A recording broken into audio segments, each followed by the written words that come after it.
everyone, welcome to part 2 of Mushroom Oasis. I am currently streaming this on Twitch, so it's going to be one full part on Twitch if you want to see it all together, but otherwise, let's get back into it. Last time we found out that Mychael has a tail. We're going to go back to that now. Enjoy. Okay, is that yours? I Mychael buried his face in his hands, the strange appendage from before lowering to his side, mug in tow. I'm sorry, Nevie, I think it's time I was honest.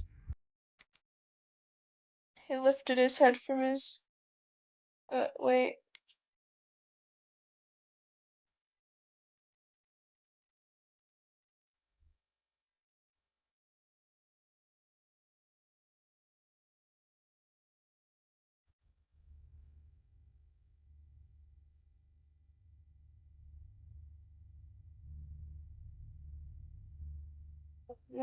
Anyway, um, as I froze as two, no, multiple pairs of irises stared right into mine before darting to the side, avoiding my gaze. I know it's a lot to take in, but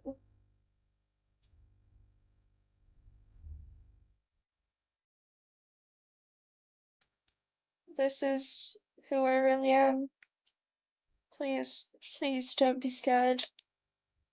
He's cute! I'm not gonna freak out. I swallowed audibly, willing myself not to look away. He seemed to be holding his breath as I gripped the edge of the table. It felt unsettling every time he blinked. Those eyes in succession even after he wasn't looking at me. Was it real? It had to be. Everything about him suddenly made so much more sense. The isolation, the avoidant behaviour. He looked freaky, yes, but he also looked sad. I I swallowed thickly. I'm not scared. Mychael's many pupils blew wide, dilating like an excited wildcat. It sent a shiver up my spine. Okay, maybe just a little bit scared. Sorry. Oh, he's so cute. I love him so much. Oh. He hastily grabbed an empty plate and hid behind it, shoulders scrunched up despite his stature. Would it help if I just hide it? I could fix my hair like before if that's what you prefer. His voice was muffled behind the ceramic barrier between us. It was kind of endearing. It is. Look at him. Aww. I slowly reached out to touch his hand, the slight brush of my fingertips making him jump in place. Mychael? Yeah? Can you put that down? He slowly lowered the plate. His eyes were still darted to the side, avoiding me. Can you look at me? Oh, don't look at me like that. Sorry, I just can't stop looking. This was so awkward. His hands were shaking. I looked down at the mug, still floating next to him, hanging on for dear life. I reached out and plucked it straight out of his grasp. I attentively took a sip, noticing how Mychael was watching me over the rim of the mug. The taste was mildly spicy, with an almost earthy bite to it. I recognized it instantly as ginger tea. It's almost room temperature, but it's still pretty good. Huh? You wanted me to try the tea, right? I like it, so thank you. Oh, I'm glad.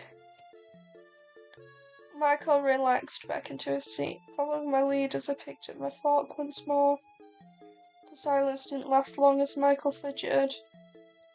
Are you really okay with this? With me? I gave him a once-over, really taking in his features. It's very different than what I'm used to, but I think I can learn to like it. Is that weird to say? I mean, You're not bad to look at. It's actually kind of, damn it, what do I say? You're pretty. You're pretty, Mychael. You think I'm pretty? Yeah. Yeah, oh my god, what is my VTube doing? Wait. Anyway, you are a pretty little guy. Oh, my point is, your appearance shouldn't matter. Exactly. You've been nothing but kind to me so far. I'd be the worst kind of person to judge someone based on how they look. I haven't known you that long, but you seem like a good person. You're fine, Mychael. I smiled at him. We're fine. I see. He fidgeted some more, before nodding, smiling a bit. Thanks, Nevie. I'll cherish this moment forever. He beamed at me as he enthusiastically went back to eating his food. That was something. We continued with a bit of small talk, mostly stories about mittens or snippets from my personal life. Mychael hung on to every word I said, not bothering to elaborate much about himself despite my burning curiosity. I could tell he was extremely insecure about his appearance, so it's probably best I keep my questions to myself for tonight. We cleared up the kitchen in relative silence, Mychael storing away the rest of the pie as I washed the dishes by the sink. Being out here in this remote cabin, I wondered how he had running water. Maybe I'll ask him later. So, thanks for dinner. Thanks for the company. Oh, and please, take the bed tonight. But, you're my guest, and I'm the host. Take the bed, okay? Alright, I'll be out of your hair first thing in the morning. Mychael got quiet, staring at the floorboards. With his hair out of the way, I could finally read his expressions. He did seem upset. Is that okay? I do need your help, sir. I'm pretty sure I'm just gonna get lost on my own again. His tail flicked behind him. Yeah, I'll bring you home tomorrow morning. I heaved a sigh of relief. Thanks, Mychael. I'll see you in the morning. Yeah. Good night, Nevie. Good night, Mychael. Seemed really happy being able to say that. I plopped myself down onto Mychael's bed, getting comfy beneath the blanket. Mychael was gathering some blankets from his own to make a makeshift bed on the floor in front of the fire. He had an impressive collection of knitted items, a comfortable nest forming in the center of the room. My eyes trailed after his tail, now out in the open as it flipped and swayed. Kinda like a cat. I miss mittens. Now with a full stomach, dozing off came easy. I didn't even realize how tired I was. I listened to the gentle crackling of the fire, my vision darkening.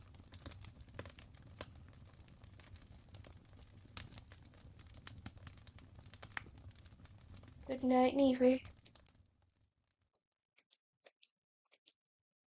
A soft humming invaded my dreams, stirring me awake. I blinked my eyes up into unfamiliar surroundings, swaddled in a blanket that clearly wasn't mine. Where? Oh. I spotted the familiar figure of my host seated on a stool in front of the fire, hands deftly working on a green scarf bundled in his lap. His back was towards me, but I caught glimpses of his fingers, the needles softly clicked between the yarn.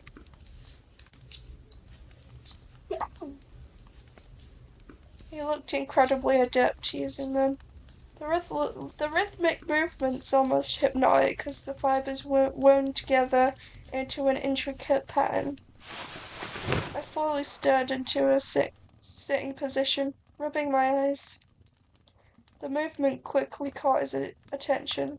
his ear flicking in my direction before his eyes trained onto me. Just like last night, his pupils blew up as we made eye contact. His expression lit up the instant he saw me. Nevie, hey, I'm glad you're awake. You look so tired. I didn't want to disturb you until you've gotten enough rest.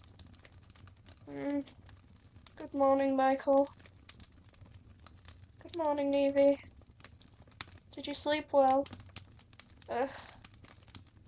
I was still too groggy to answer his question, a yawn slipping out as I stretched. He smiled kindly, a soft chuckle under his breath. Like a baby, then? He pointed over his shoulder to the door beside me, the fireplace, tilting his head towards it. You can freshen up in the bathroom if you'd like, while I start on making us some food. I'd have eaten breakfast by now, but I want you to join me while the food is still hot. How do eggs and toast sound?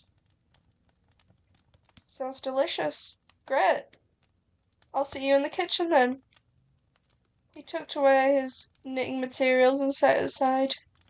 Oh, I also have a surprise for you after the breakfast. It's not the most exciting surprise, but, just join me when you're ready. He ducked into the kitchen without another glance. I could hear his boots thud about the floorboards, cabinets opening and closing in succession in the kitchen. I suppose that's my cue. I rolled out of bed, leaving the warmth of Mychael's blankets and trotting over to the door Mychael pointed out. Stepping inside, I didn't know what I was expecting when he said he had a bathroom, but it was surprisingly spacious. Everything looked like it was carved and polished out of wood. He seemed to have everything you'd find in a modern bathroom. A sink with a cabinet, a shower, and a tub, even a toilet.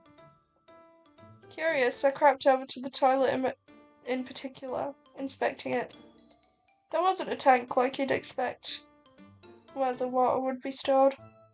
Instead, it was a compartment to the side full of sawdust and a scoop. I expected it to have at least a bit of a smell, but surprisingly it was odorless. There was even a roll of toilet paper on the side. It was no flushing system, but it was hygienic. Mychael must have done his research.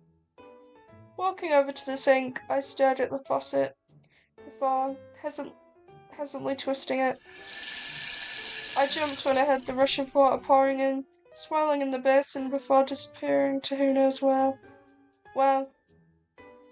Why am I impressed by a damn functioning bathroom sink? I helped with the dishes last night. I already knew where Mychael had plumbing.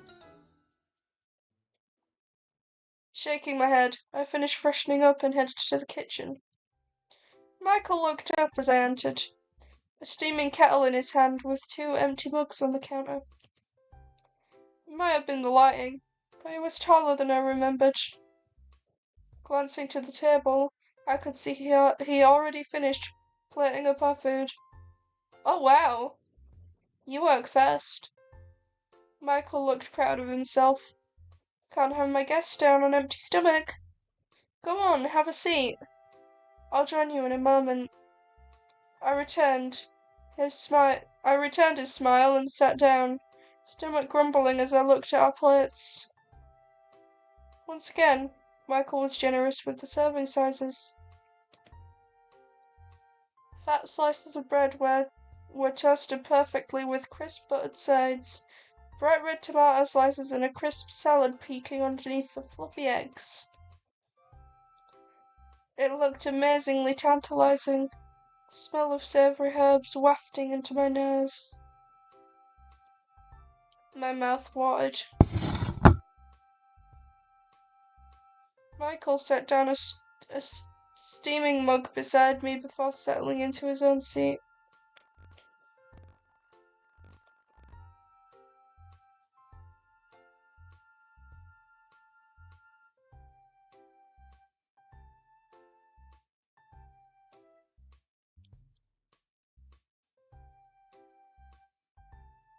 Oh my god, what?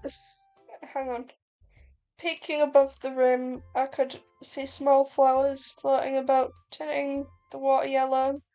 It faintly smelled of apples.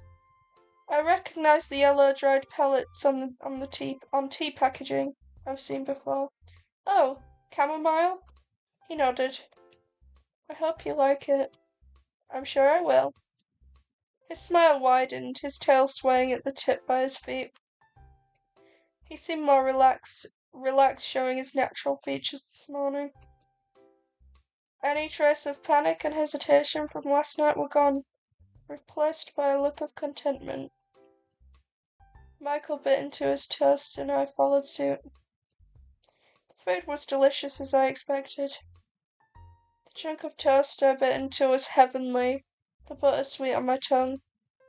The tomato and salad provided a nice crisp balance.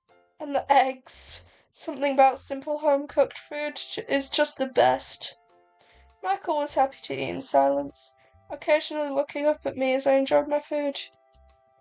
He'd smile when our eyes met, his bottom pair narrowing to a happy squint. I wonder if he'd be open to some questions. Hey, do you mind if I ask? How'd you learn to cook? Codger pie is a pretty complicated recipe. I just wonder if anyone taught you how to cook. I'd be lucky if someone could teach me how to make boiled eggs firefly. But it was trial and error mostly. My earlier endeavours were, pretty much inedible. I picked up a thing or two about cooking though, so your taste buds aren't going to fall victim to any nasty creations in my early days at least.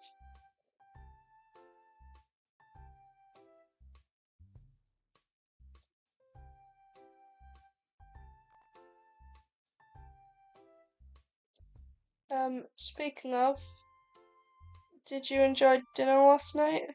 Of course I did. You're a really good cook, Mychael. I'm glad. It probably wasn't obvious, but I'm really happy I got to cook for you. I don't get guests often, in case you couldn't tell. I should ask you to cook for me every day then. He grinned at my joke, looking pleased. I'd be happy to. I chuckled as I took another bite. So what's your favourite thing to cook? He lit up at the question.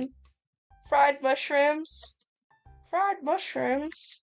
Yeah, there's plenty to find and it's easy to make. Huh, I do remember finding a patch of mushrooms yesterday. They smelled pretty funky though. You remember that? Huh? What was that? Nothing. Anyways, mushrooms were the only thing I had for a while before figuring out I could eat other stuff like roots and veggies. Do you forage all your ingredients? Mostly. The times I figured out how to catch a fish and hunt game were the best of my life, I'll tell you that. My first taste of meat, it did an awkward version of a chef's kiss as if mimicking something he saw on television once. Mamma mia. Was he trying to say Mamma Mia? He continued before I could even dwell on it for a second longer. But nothing beats what you humans are able to make. You guys go nuts with ingredients. Rice was a challenge. It's a precious ingredient since I have to actually get some from a store. But once I figured out how to make it nice and fluffy, I consider it a special treat. I did a double take. You go to the store? Yeah? Where else would I get it? I thought you would grow it yourself or something. He laughed as I flushed in embarrassment. It's flattering you think I'm even capable of something that impressive, but no. There's only so much the forest can provide. But what about money? We're talking about human currency, right? Otherwise, how would you even... Do you actually have a job? A thought occurred to me. Or did you steal it? He almost looked offended. Do you take me for a criminal? No. But that would mean then how? Mychael bit into his toast, his two eyes winking in mischief. I have my ways, Firefly. What's that supposed to mean? What is that supposed to mean? Okay. Next, we shall ask him about his plumbing. I know. Oh, I accidentally skipped that. Never mind. He's probably asking about plumbing. So. Oh, you were wondering about that? The embarrassed look on my face was probably enough of an answer. Ah, well, it's nothing fascinating. It's just rainwater I've got stored above the cabin. Just rainwater. He nodded. I detected a hint of pride as he continued. It's actually a recent installment, believe it or not. Granted, the project took a while. Gathering materials, figuring out the tools, finding the right instruction manuals. Plus, I had to figure out where to store the water tank. And don't worry, I installed a filtration system so it's safe for us to use. I check in every few weeks to make sure nothing's contaminated. That sounded daunting. Especially considering he lived all the way out here in the woods. You did all that on your own? I kinda had to. Anyway, it took a whole lot of calibrating and adjusting, but it worked out. And now that I think about it, I'm glad you get to be comfortable here during your stay too. Does that answer your question? Yeah. What's it like living in the woods? I still can't believe how cozy you've managed to make it here. Make it, considering the whole middle of nowhere thing. It wasn't like this when I found it. No? It was a major, fix her upper. So the cabin was abandoned. I never would have guessed. Yeah, I'm really happy to get to live somewhere permanent for once. It's not much, but, what's it like? Peaceful, quiet. I do like it a lot. The forest provides me with everything I need. And nobody bothers me for the way I look out here. And his ears twitch slightly. Sometimes you just happen to end up where most convenient for you and everyone else. The way he avoided my eyes as he said that gave me the impression there's something more to it. But his home wasn't just out of convenience, but fear of something else. Rejection, perhaps? Or something worse. Anyways, I don't have anything else to say about it unless there's something specific you want to ask. He doesn't think about his answer much before beaming at me. What about you? I know you've told me a little bit about yourself, but what's it like being you? I scoffed, waving a hand. Please, I'm the least interesting person in the room, trust me. His eyes were shining in earnest as he leaned forward. Tell me anyway. Oh, well, told him about my life. At least the parts I was comfortable with sharing. Just like last night. His eyes didn't leave my face, occasionally darting about my features and interest. The direct ogling was making me nervous, but I suppose I was doing the exact same thing when it was his turn to talk. Eventually I came to the topic of my job and the woes of living in modern capitalism. I am a bit jealous that you have the whole cottagecore aesthetic practically perfect. That is true. His face morphed into a confused pout. Cottage call? I explained it to him in my own words. Oh, you're saying you want to live the way I do, out in the woods? I nodded without hesitation. I mean, I wouldn't mind showing you the ropes. His tone seemed strangely lilted. What do you mean?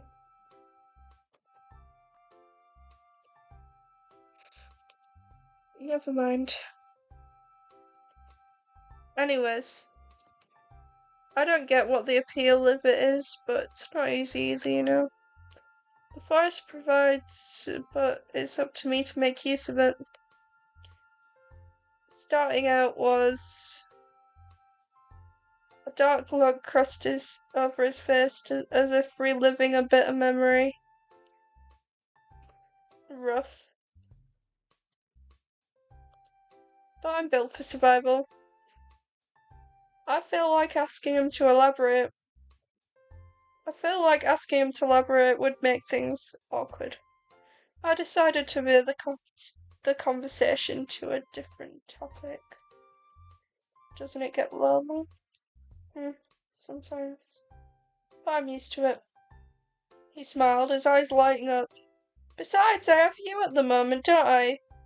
I never thought I'd enjoy having someone around. You must be really special. I'm starting to know a lot more about Mychael. He didn't directly say it, but I feel like he was lonelier than he was letting on. Not to mention how he managed to make a home for himself, all on his own. I wonder if he had anyone at all. Did you have family around? Family? His expression turned solemn for a moment before he looked sheepish. Remind me how that works again. I get the concept based on some books I've read. I don't have what you call parents, if that's what you're asking. My mouth dropped in open shock.